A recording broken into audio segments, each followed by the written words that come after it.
Friends, man was born on earth about 20 lakh years back.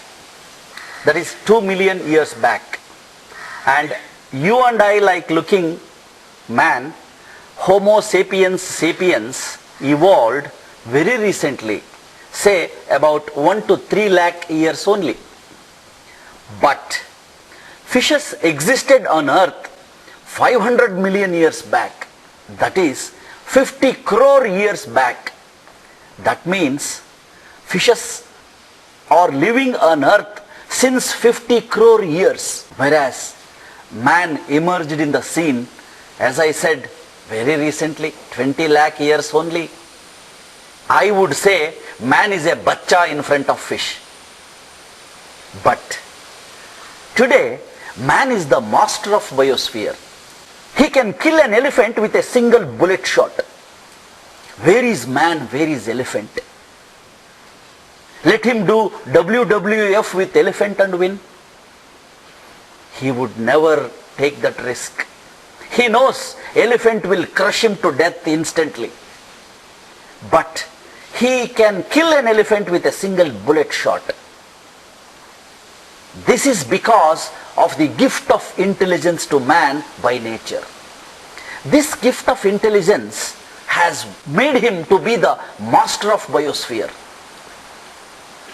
In fact, when man was living in caves during Stone Age, this man was no way different from other wild animals. He was just like any other wild animal.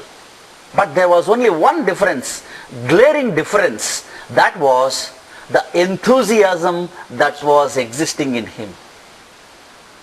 Because of that enthusiasm, he invented bow and arrow. Later on, he went on to invent so many technologies. Today, man is the master of biosphere. We want man to use this intelligence only for productive purposes.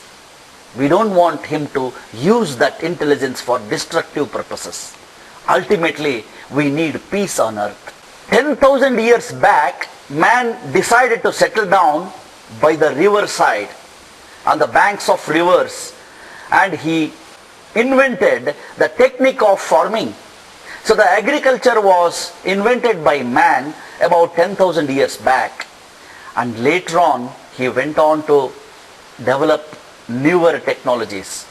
The modern cities, so-called, existed 5,000 years back during the era of Mahabharata, and writing skills also came into existence 5,000 years back.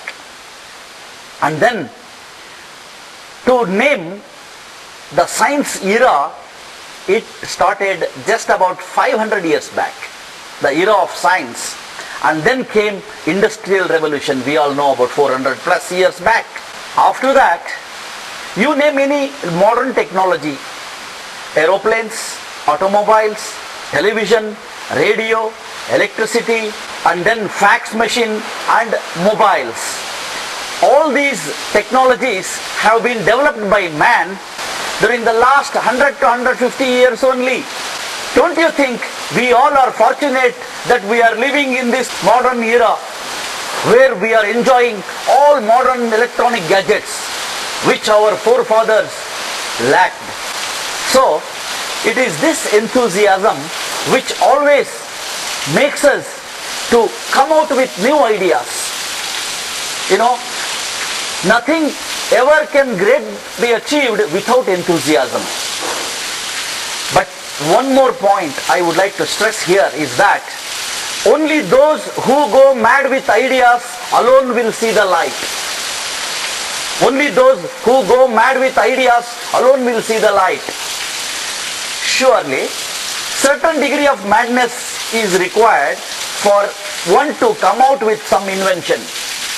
No wonder, I'll give you a small example of how a mad thinking can help to develop a simple device. Very simple technology can be developed. Sir Isaac Newton, who discovered the gravitational force on earth some 300-400 years back, He had several guests visiting his home. Once, when few guests entered his house, they made a complaint to Isaac Newton. Newton, there is something wrong with your gate. Why didn't you get it repaired? It was the rotational type of gate. One has to rotate like this and gain entry into the premises of his house. But these guests found it very difficult to rotate that gate. After a month or so, when the same guests visited his house, they made the same complaint. You have not got it rectified. Your gate is troublesome. We find it very difficult to rotate. Why don't you get it repaired? They said. Isaac Newton said, oh, you mean that gate? Okay, next time. Probably after 3-4 months, these guests happened to visit his house again. When they opened their mouth, you have not got it repaired, your gate. Isaac Newton said, sorry, I am not going to repair my gate. Why? The guests asked him. He said, very simple reason. Every single time it is rotated, 5 gallons of water goes to my overhead tank. Look friends, this genius, Isaac Newton, extracted labor work from his guests. Every single time the gate was rotated, 5 gallons of water goes to his overhead tank. As we all know, at that time there was no electricity invented, and the only way water could be lifted to the overhead tank was through the giant wheel with numerous buckets which would lift water and then pour it onto the overhead tank. So this small example should be an eye-opener for anybody that with ideas in mind, with conviction in our determination to explore a new technique, new technology, we can easily succeed. Thank you very much.